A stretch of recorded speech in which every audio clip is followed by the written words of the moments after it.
तेसलोनिकेकारांक पावलुचें दुसरें पत्र. जेजूचें दोबाजीक येणें आनी ताचे आदलें नोश्ट्याचें काम. चॅप्टर 2. भावां भयणीनो, आमचो सोमी जेजू क्रिस्त येतलो आनी ताचे भोंवती आमी सोगलीं जमतले हांव. हे विशीं आयकून घेयात. सोम्याचो दीस पावलो म्हूण सांगून कोणेंय भाकीत केलें जाल्यार, वो आमीच अशें म्हणलां वो बरोवन धाडलां म्हूण कोण सांगीत जाल्यार, तुमचें मन सोंपेपणी घुस्पूंक दिवं नाकात म्हूण, वो तुमी आंकांतून नाकात म्हूण आमी तुमचे लागीं मागता.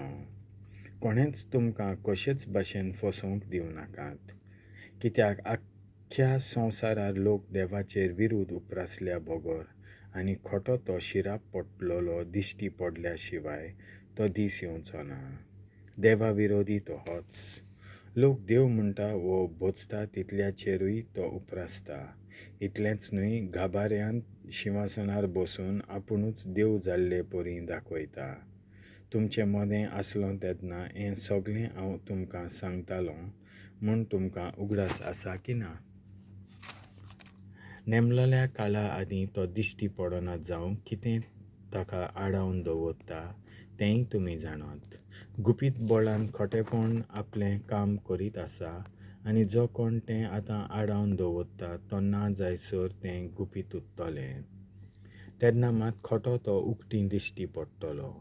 सोमी जेजू आपल्या तोंडाच्या बाफान ताचो जीव काडटलो आनी आपल्या येण्याच्या दोबाज्यान ताचो नाश करतलो. तो खोटो सैतानाचे पदवेन येतलो आनी सोगले तरेच्यो बळवंतपण्यो, फोटकिरीं अजापां आनी विस्मितां करून दाखयतलो. आनी इबाड जावचीं आसात तांकां सगल्या जिन्सांच्या खोटेपणान फसयतलो. स्वताचो मोग करून आपली सोडवण जोडूंक तांकां नाका जाल्लें देखून तीं इबाड जातलीं. देखून देवाच्या निर्मळान फोटीचें बोळ तांचेर देंवता आनी अशें तीं फोट मानून घेवंक पावतात.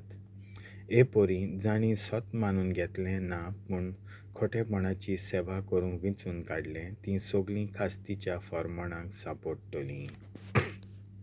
थीर रावंक पावलू तेसलोनिकारांक धीर दिता. देवाचे अपुरबायेच्या भावां भयणीनो, तुमचे विशीं ताका सदांच आमी आर्गां दिवंक फावो.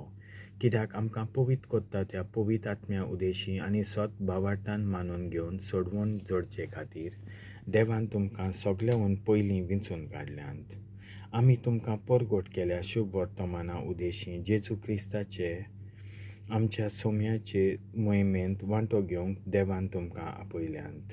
म्हणटोच भावां भयणीनो, थीर रावात आनी जावं तोंडी जावं पत्र बरोवन तुमकां शिकयल्यात त्यो चालीरिती घट सांबाळात. खुद जेजू क्रिस्त आमचो सोमी आनी आमचो मोग केला आनी आपले दयाळायेन आमकां सोरोन आसलोलो धीर आनी थीर बोरमासो दिला तो देव आमचो बाप. तुमच्या काळजांक धीर दिवं आनी सगले तरेच्या बऱ्या कोरण्यांनी आनी उतरांनी तुमकां थीर आनी घट करूं.